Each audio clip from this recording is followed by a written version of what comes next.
Живота на един старозагорски предприемач, на един вълк от индустриална. В момента тази машина зад мен ще се качва по този Хаспел. Хаспел. И господин Иван, който ще ви го покажа, ще си покаже в следващото видео.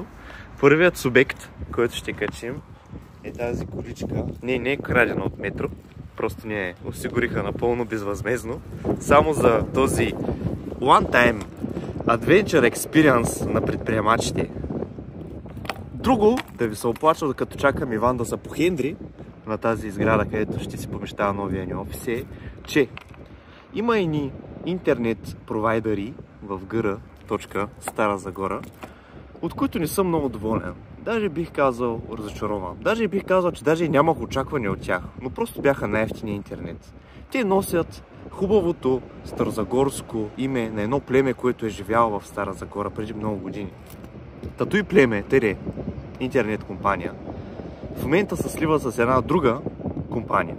Обаче те си нямат нито понятие за това как да обслужват клиентите си, защото ти чакаш минимум 10 минути на телефон. Телефона им е сгрешен на техния сайт, т.е. си трябва да се разрови да намериш истинския телефон. Общо взето е един treasure hunt да можеш да си пуснеш интернет. И в момента, в който решиш да си пуснеш интернет, какво се случва? Идват, казват, че в тази сграда, this magical building, няма интернет, отгоре нашите колеги, с които са сливами, има ли някаква кула, от която може да дойде и да ви пусне интернет, ама ви трябва да се обадите на тях. Ама се обадиш на тях, че пак трябва да преминеш един treasure hunt, едно купче на Рубик да решиш и да сметнеш уравнението на пи по 3,14, за да може да ги откриеш и да ти кажа, че няма ти пуснат интернет 100 мегабита, което е хибритено малко, ами едвам ще ти прекарат интернет 40 мегабита, защото е от някаква кула от там.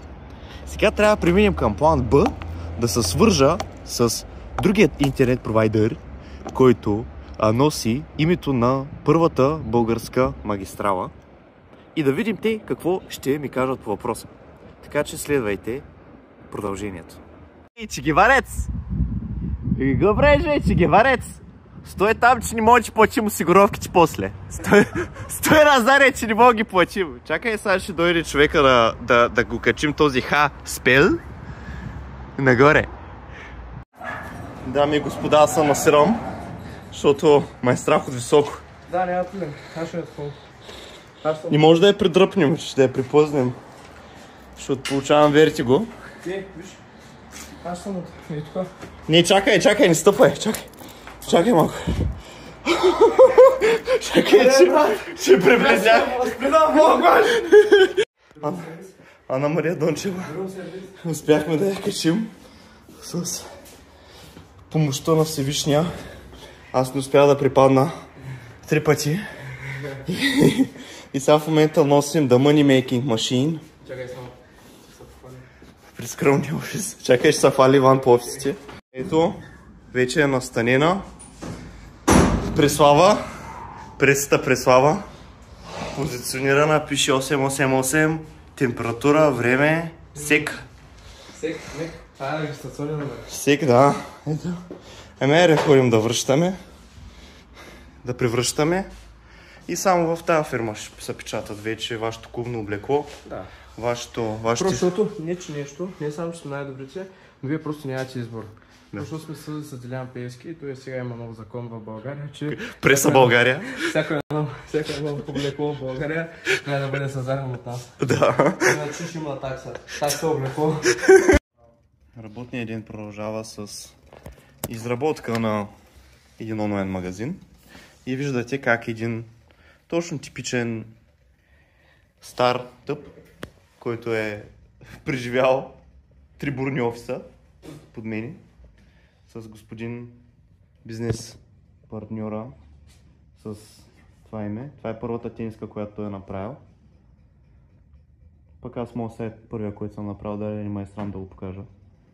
Защото беше на Чък Норис и бях 9 клас. Не, брат. Да, беше HTML сайт направих на Чък Норис. И това е красивата гледка Виждаме красивата тракийска Низина. низина. О!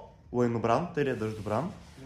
С дъждобран. И сега имаме мисия да фолираме стъклата с фолио за затъмнение на стъкла, защото в часовият пояс между 3 часа и 6 часа тук напича на хубавите ни монитори и ни ставаме Chinatown, присвиваме очички и се мъчим да работим.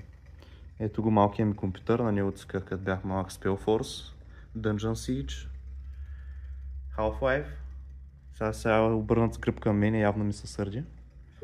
Малкият компютър, стария ми компютър, първият компютър. Да. Да. Ох.